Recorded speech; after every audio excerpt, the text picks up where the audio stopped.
I say for one of the first times in my life, I felt what Martin Luther King says is the hardest thing to cultivate inside of a young person. Said that in his book, Where Do We Go From Here? Chaos or Community. He said the hardest thing to cultivate inside of a young person is a rugged sense of somebody-ness. And if you want to cultivate somebody-ness, you take someone from feeling invisible to feeling seen.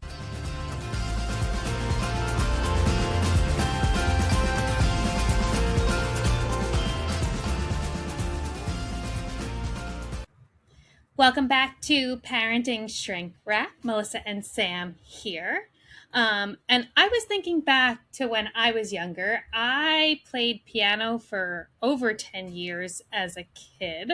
So music was a part of my life. I cannot sing a note, but I did play an instrument. Sam, did you play any instruments when you were young? I had a fateful experience with the guitar in 5th grade, and it was a real bummer. My teacher had a grant to buy acoustic guitars, and he maybe had a dozen in his classroom, and he was the coolest teacher. I loved this guy, Mr. Cooper. He recently passed away, and the Facebook pages from decades of kids who are now my age, 50, were chiming in about how awesome he was, which included applying for a grant to get acoustic guitars to teach his kids how to play music, because he used to sing music and folk songs.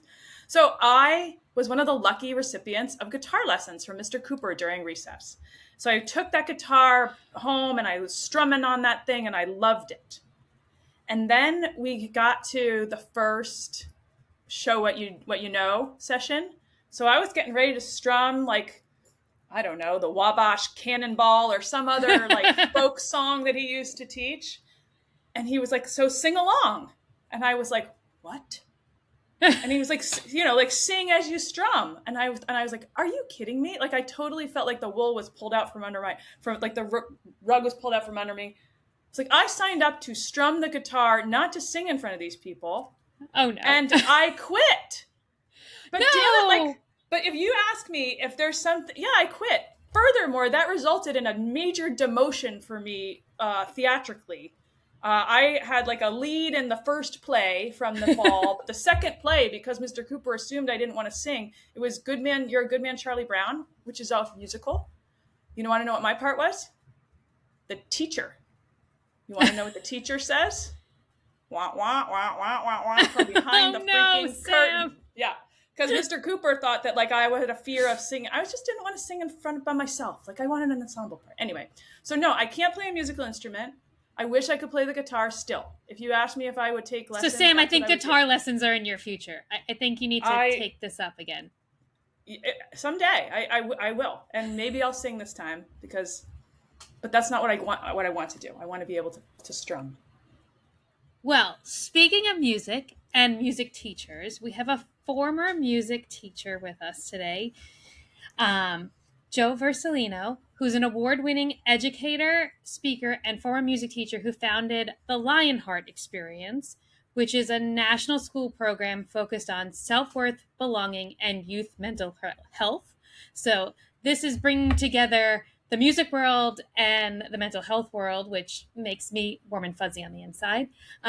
He's a Michigan native who began his career teaching music in Detroit, where he developed an innovative approach that blended original music, storytelling, and paint. Through the Lionheart Experience, Joe has reached millions of students and educators across the United States with presentations that combine music, visual art, and personal reflection in an effort to cultivate a strong sense of somebody-ness in young people. So, Joe, welcome to Parenting Shrink Wrap.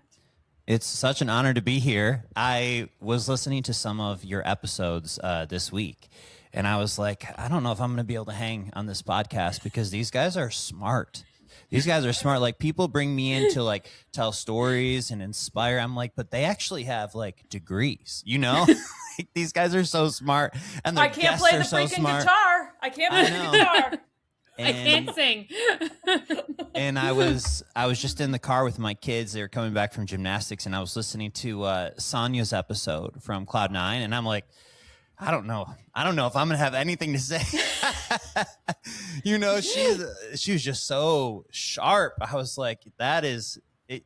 Yeah, that was pretty wonderful. She was so articulate, and I thought the same thing. I was like, gosh, she's 19 and she's better spoken than I am or will ever be.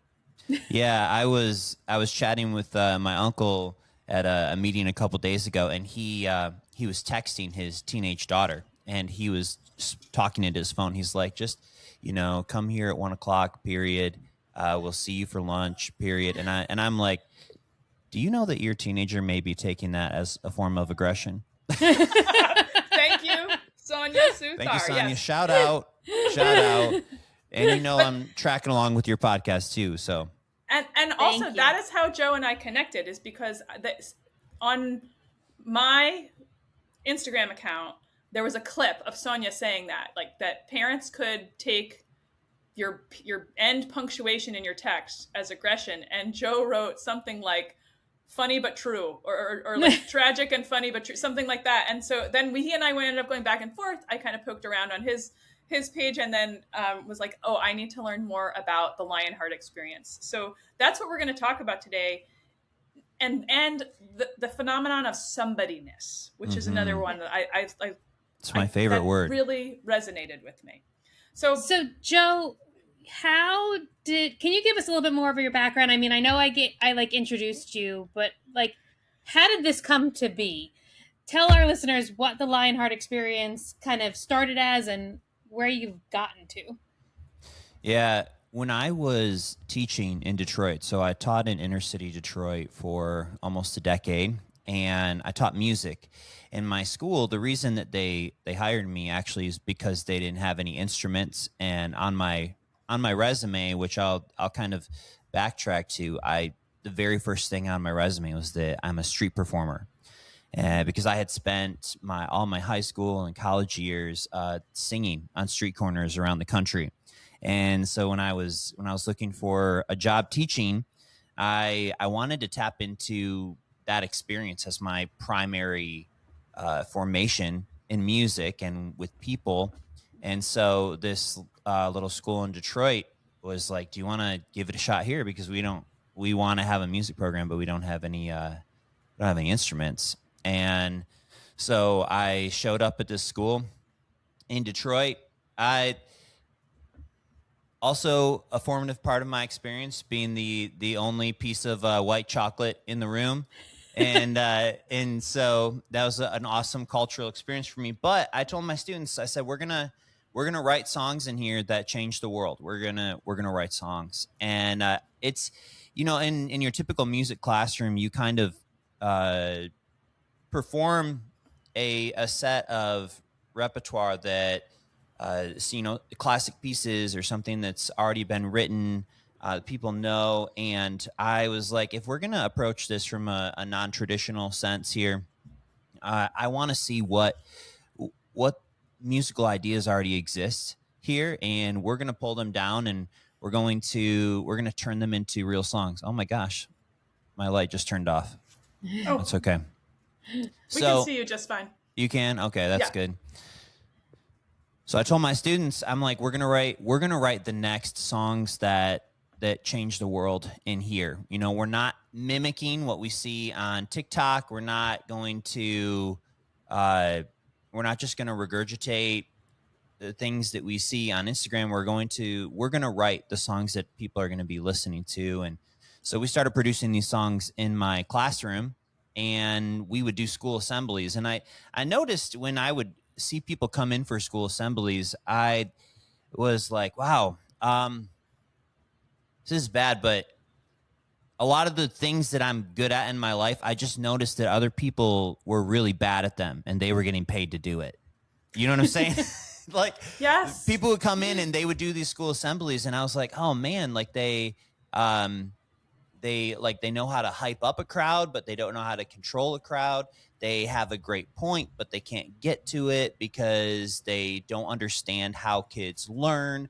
And I would see assemblies like big names come through, like even like NFL assemblies. And I was thinking to myself, I really think I could do this. I could do this better. And so I started grabbing some students that I was really close with, And I was like, we're using our music, and I'm going to talk with the school about somebody-ness. I'm going to talk with them about how you see yourself and how to maintain this big picture, beautiful picture for your life, that I have worth, I have value, I have a beautiful future. And we started doing these assemblies at our school and mixing the message um, with the music kind of started to take off, and other schools started calling us. And so we started traveling around, and we've seen 4 million students since then. That was Wow. about 8 years ago. Yeah. So who's still on the Lionheart team with you? Yeah, so a lot of my original students that you can see them in the documentary that's on YouTube. A lot of them have grown up and moved into different spaces in the world. They've taken jobs, they've gone to college, things like that. And so right now, there's one. His name is Tay Sosa, and I met him as a fifth grader in my music classroom. He's 24 now, and so him and I kind of him myself, and then our sound guy, we kind of get around the United States. And then depending on what life looks like for some of my other past students, they might hop in for a tour, or they might be there for a performance or a special event. But they're also just kind of making their way in the world as well. But I feel super lucky to be able to be traveling around with Tay and have moved into so many different phases of life together. I listened to and watched some of the videos in preparation for this conversation, and your and Tay's musical style seems complementary. They're not the same, at least the what's featured in some of the things you've shown. Like, he seems like rap, and not that you can't do that, but you seemed, at least the ones I saw this morning as I was listening, um, like you've got that vocal, that street performer. I can hear that. It, as you're complimenting, echoing, enhancing, amplifying. I loved what I heard. Not just the music, which was catchy, but also the messaging of the music. Thank you. Yeah, when Tay and I write, uh, we don't do a lot of writing together. We'll write and then bring our verses together and have music produced. But Tay is definitely he leans really heavily into the hip hop scene, which is Uh-huh. which is really great. I mean, uh, when Tay steps onto the stage at the schools that we go to, the students really feel like there's a celebrity there. They're like, what? There's like who is this? And we travel with a huge sound system too. A lot of students say that the Lionheart Experience is their first concert ever. So we don't take that lightly. Like, we want it to be a really great experience. And so Tay and I bounce off of each other. He kind of opens up the performances. I come out and I kind of mix in the story with some of my music, and my music leans more towards like the pop. It leans a little bit into the hip hop world too, but they complement each other. And then I paint on a canvas while I'm talking. So we've got all the mediums mixed in there. When I'm with elementary students, my goal is to help them, like my own kids, is to help them internalize the message. Your words can make people feel like a mess, or they can make them feel like a masterpiece. And so we talk using the music and the messaging. We use this canvas and we'll paint on there, and we'll kind of make a mess. I'll have kids come up and help me paint, and then we flip it over at the end. They get to see that we have painted something beautiful together. And with middle school and high school students, we help them internalize the message that my life is big. My life is not just this relationship. It's not just this report card. It's not just this grade that I met in high school. My life is big, and it's becoming something.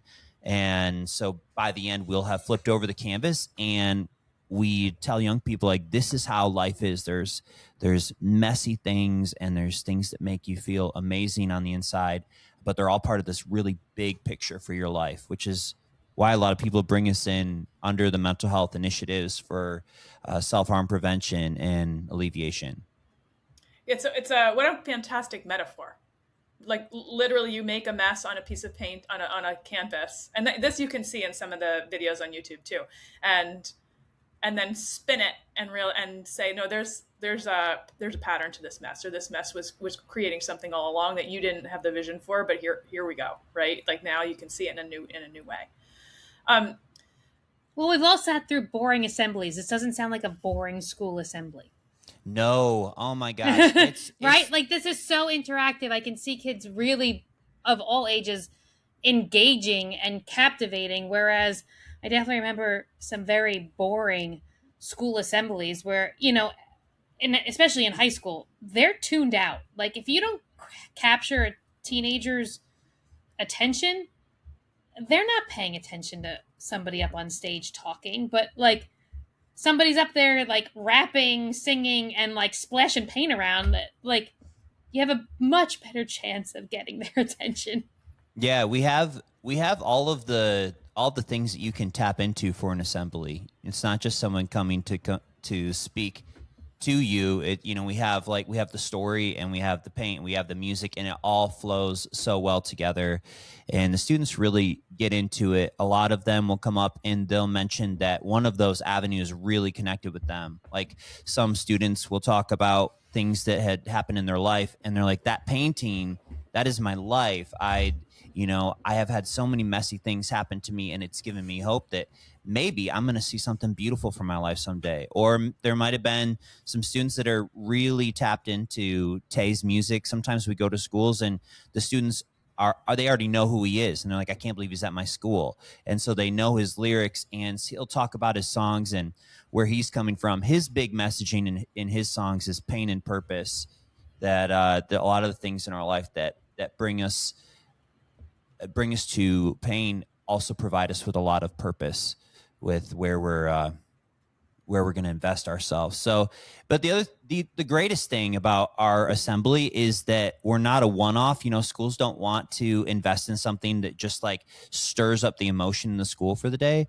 And we fit into an MTSS model. It's a multi-tiered support system. So we have our school performances, but also layered in there, the schools that are reaping the benefits of their investment are also bringing us in for their professional development. They get our video course, they buy our workbooks and books, they have the kids on our app and listening to the podcast. And so there's a whole grouping curriculum of things. Yeah, it's like a curriculum where you can access it and the messaging continues. That's fantastic. Now you talked about the story, and instead of saying a story, you're saying the story. So, what are you referencing when you say the story?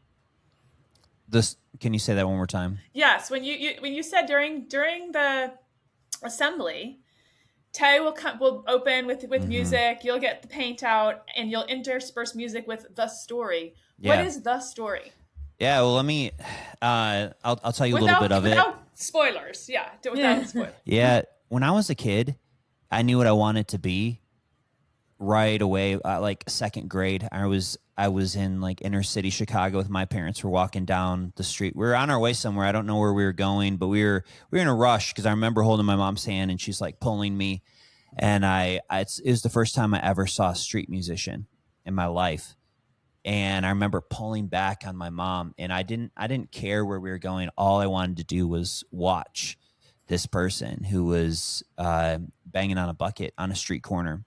And it really captivated something deep inside of me. I right away had this appreciation for street musicians, people who would bang on buckets or play the saxophone or sing, or even the people like in New York where they do like acrobatics and jump over people. Like just the idea of performing, and people have the option to walk past. They have the option to stick around and stay. They have the option to put money in your bucket.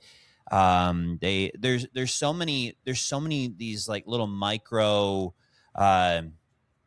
things that are happening around you where people are deciding how to respond to you. And I was like, street musicians got to be the most courageous people in the world. And I want to grow up and I want to be one. And so I went back to school. I remember telling my music teacher I wanted to bang on a bucket. And she was like, that's weird. And I was like, Miss Bowen, I saw a guy bang on a bucket. People were putting money in the bucket, like, of course, as an 8-year-old, even if it's $20 in once, you're like, this dude has made it.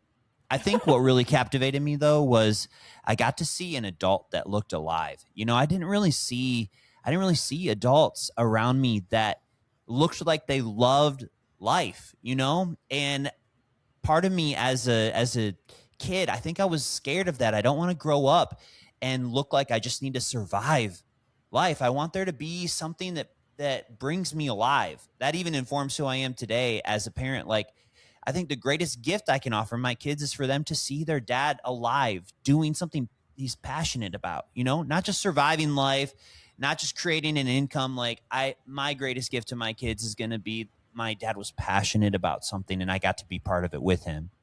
But anyway, back to elementary school. My music teacher didn't teach me how to bang on a bucket, but she taught me how to sing. And when I got into middle school and realized that you can be good at things in middle school and people will make fun of you for being good at it, Yes. Like, it doesn't matter. Yep. No. It doesn't matter if you're a good singer. Nope. Vulnerability, like, I will stab that, right? Yeah. Oh, look I found some little people here.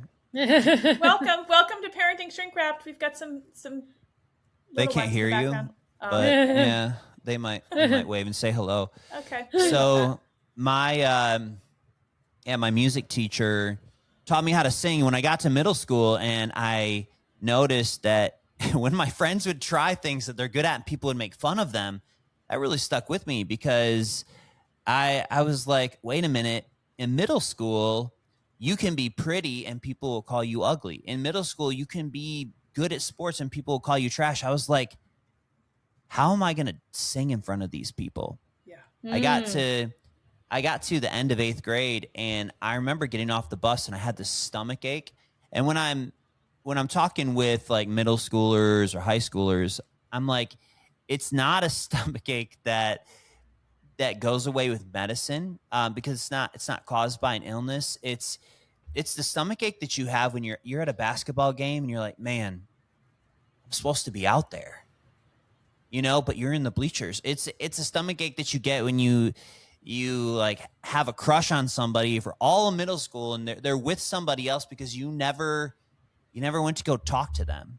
When you quit guitar because you didn't want to sing. Yeah. Like that's my stomach ache. Sam, we really need to get you some guitar lessons. Okay. I'm down. Yeah. There could be a very therapeutic moment here. Absolutely. And you guys have the degrees to work it out. So I get off the bus and I remember going up to my mom and saying, I need you to take me downtown. I went and grabbed a bucket out of the garage and, I need you to take me downtown and drop me off.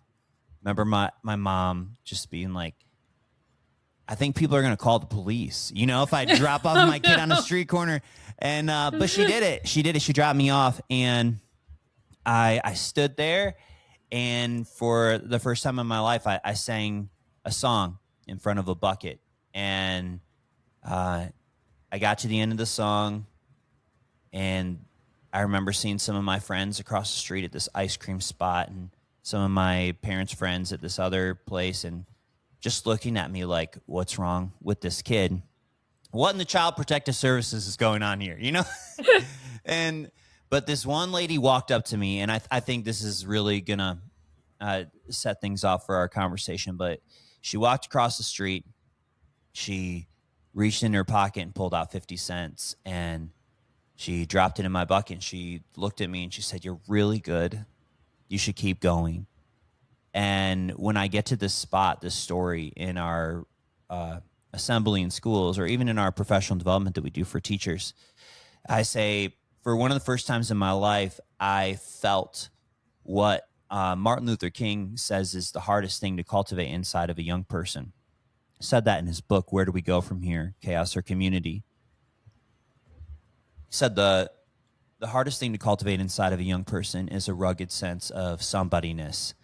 And when I look back on that memory and I think about this lady who walked across the street and put me, just this little 8th grade dude into the crosshairs of her time and attention right there, and dropped 50 cents into my bucket. It took me from, these are the two things that I teach to young people, to educators, to coaches. Like, if you want to cultivate somebody-ness, you take someone from feeling invisible to feeling seen.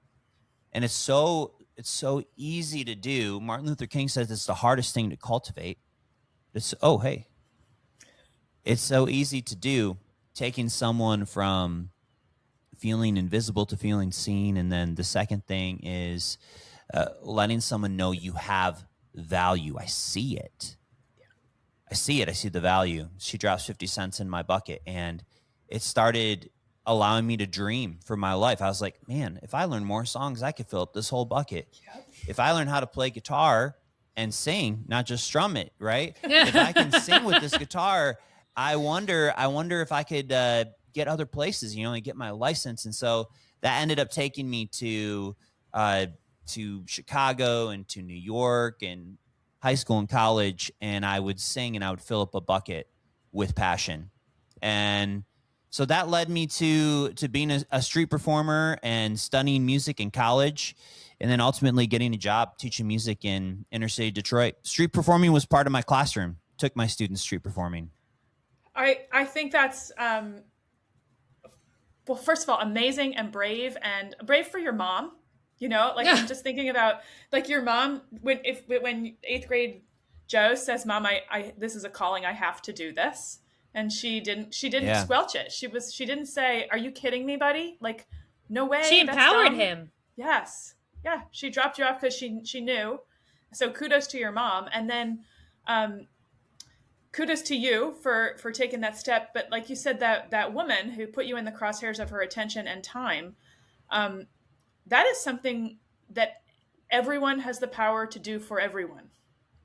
Yeah, and when I talk with young people, I was just in North Dakota at a conference, and I did a breakout session on somebody-ness, and I asked the audience, which was all high school students, I was like, if somebody-ness is so easy to cultivate, why do we struggle with it so much? Yes.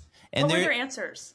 Well, I had to give some evidence to back that up. I can't just be like, we struggle with somebody-ness, right? Some of the things that I use as support to say, I think that we do struggle with somebody-ness because we've got 1 in 10 young people that make an attempt on their life.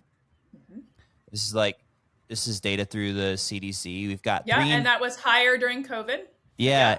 We have 3 in 5 teen girls that come to school, and no matter how many views they have on their latest TikTok or how many followers they have on Instagram, 3 in 5 teen girls still say they feel alone. And they feel sad. We've got Harvard's graduate school did a study, and they said that 58% of young people don't feel like there's a purpose for their life.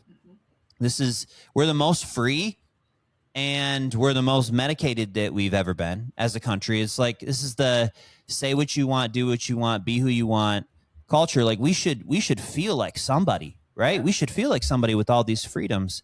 But at the same time, we are not finding ourselves free. This is the most connected and the most lonely generation to ever exist. So when I say we have a somebody-ness problem, and I share those statistics, young people are like, yes, I do. We do have a somebody-ness problem. But when I ask them, like, if it's so easy to cultivate somebody-ness from taking someone from feeling invisible to feeling seen, and letting them know they have value, I see something. You do this really well, and it allows you to dream for your life because you feel somebody-ness.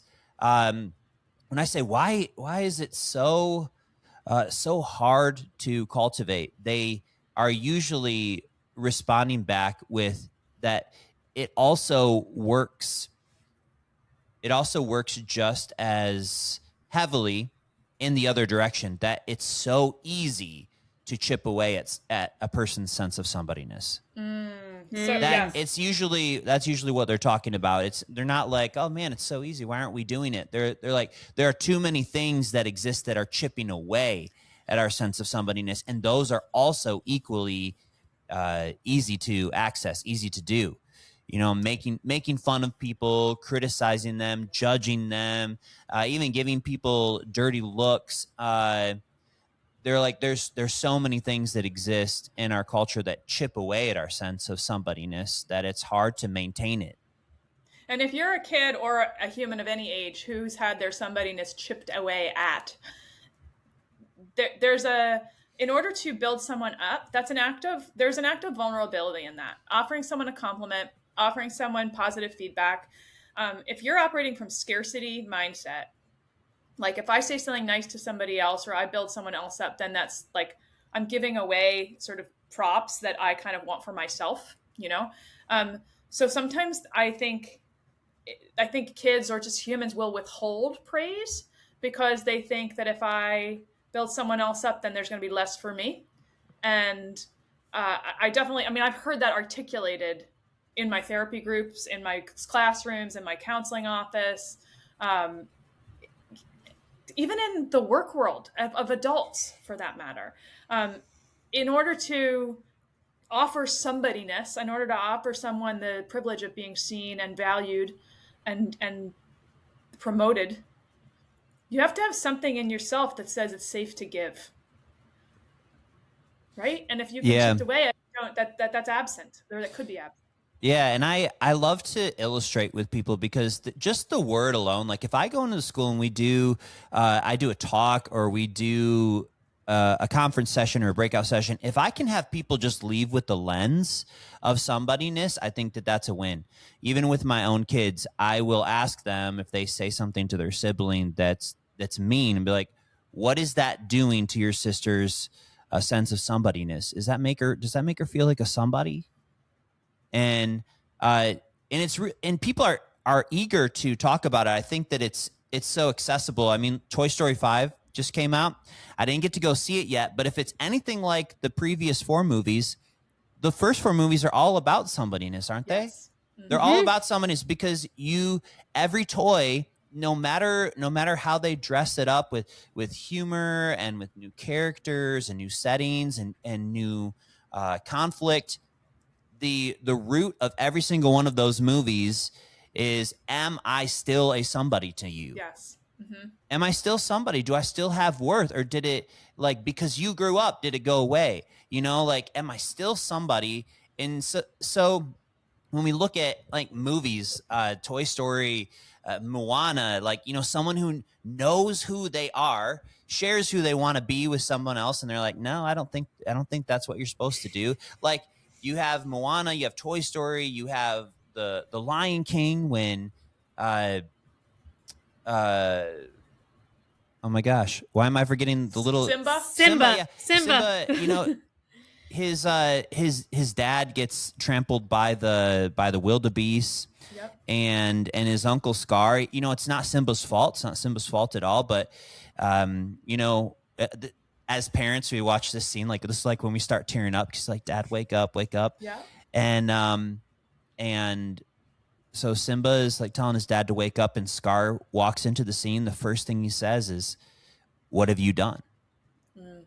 Second thing he says is, what is your mom going to think? The third thing that he says is, you should run away and never come back. So I think young people are so ready to be able to talk about somebody-ness because it's already there. Like all the relatable themes are there. And I love to see students thinking about what has shaped their sense of somebody-ness. Who are the people that have helped you to see? That's why I paint during the assemblies. Who are the people that have helped you to see a beautiful picture of who you are? And also, what are the experiences that have made that difficult to see? What are the experiences that have made things really messy and have kind of messed up your sense of somebody-ness? They're ready and they're eager to be able to talk about these things and get to know themselves, because the more you know yourself, the more you can love yourself. Or you could use it in the opposite way, because we want to tell people to love who they are, right? But you can't love yourself any more than you know yourself. That's why our stories matter so much. I'm very moved at the moment. Yes, so am I. And I love the references to the movies, because I think those are such commonplace movies that everybody has scene that they can all relate to, whether you're a kid or an adult. And I think it's important too that, the somebody-ness never really stops, doesn't matter how old you are. So you can always kind of do this for another person, whether you're an adult or a kid. Adults should be doing this for other adults too. Yeah, when I'm in school, sometimes I like to be able to talk over kids' heads to say things to teachers and parents that just they get sometimes. Like And Sesame Street's humor. Yeah, Yes. yeah. And so, I mean, I'll be at elementary school, and we're about to do one of our songs called "When I Grow Up," and the lyrics say, "When I grow up, I'm going to be somebody. I'm going to be strong and hold my head high, and the world's going to know. They're going to know my name." Because I exist for something, and the world won't be the same without me. And it's a song that I sing to my kids before I tuck them in at night. These are the lyrics that I want to have them hidden in their hearts, hidden in their minds. And, but I'll tell the audience, I'm like, when you're a kid, you want to grow up and be somebody. When you're an adult, you wonder if you became. Yes. I wonder, did I become somebody, And so it's just this never ending cycle. But when I was growing up, I didn't know a ton about my dad's emotional life. We just celebrated Father's Day. My dad is wonderful, and he's been such an amazing presence in my life. My dad is a pastor. He's always been really intentional. But I never really knew what was happening inside of his heart. And that's one of the gifts that I am able to offer my kids, continuing and standing on his shoulders with the great things that he's offered me in life, is that my kids know very well the emotional world of their father. And I think that's a beautiful thing, because I want my kids to love who they are. But a lot of us, whether we're parents or teachers or counselors, sometimes a lot of us are trying to take people to emotional places we haven't been. Right. Amen. Like, mm-hmm. I mean, I had to pay a lot for this in therapy, but I remember my therapist being like, Joe, what do you want for your kids? And I'm like, I want them to love who they are. And he's talking about, at the time, my own kids and also my students. Yeah. I'm like, I want them to love who they are deeply.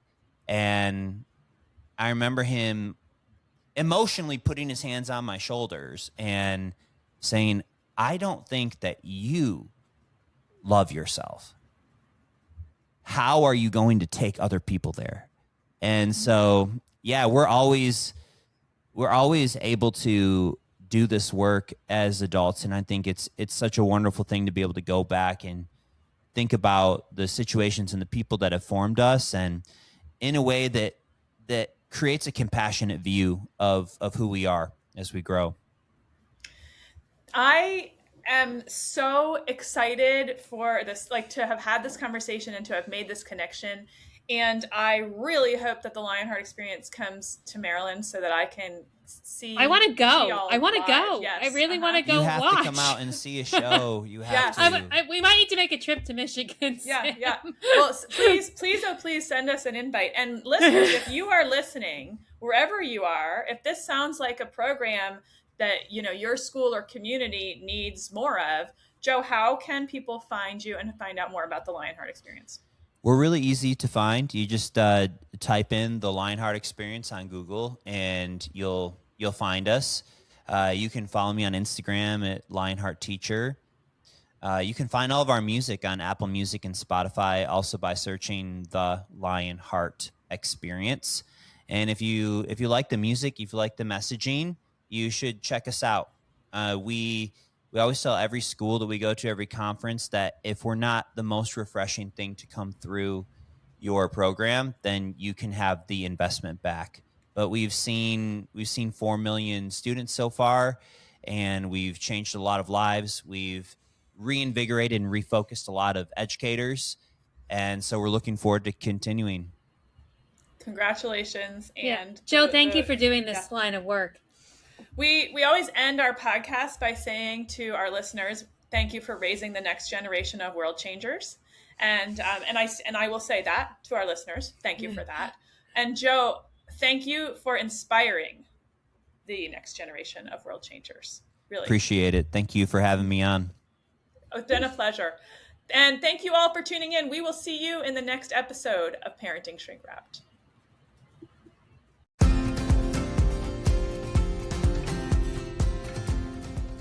Thanks for joining us on this wild ride called parenthood here at Parenting Shrink Wrapped. We hope today's episode gave you some useful tools and maybe even a few laughs to help you navigate the twists and turns of raising teens and kids. Remember, parenting is a journey, not a destination. And no matter where you are on the road, we're here to help you stay on course. Whether it's monumental meltdowns, teenage turmoil, or just the everyday chaos, you don't have to travel this path alone. So until next time, keep your seatbelt fastened, your sense of humor intact, and your eyes on the road.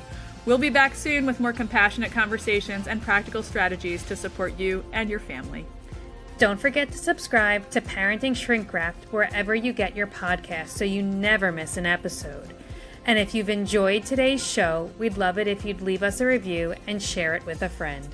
If you have suggestions for topics you'd like to see us cover in the future, feel free to send us an email at parentingshrinkwrapped@gmail.com.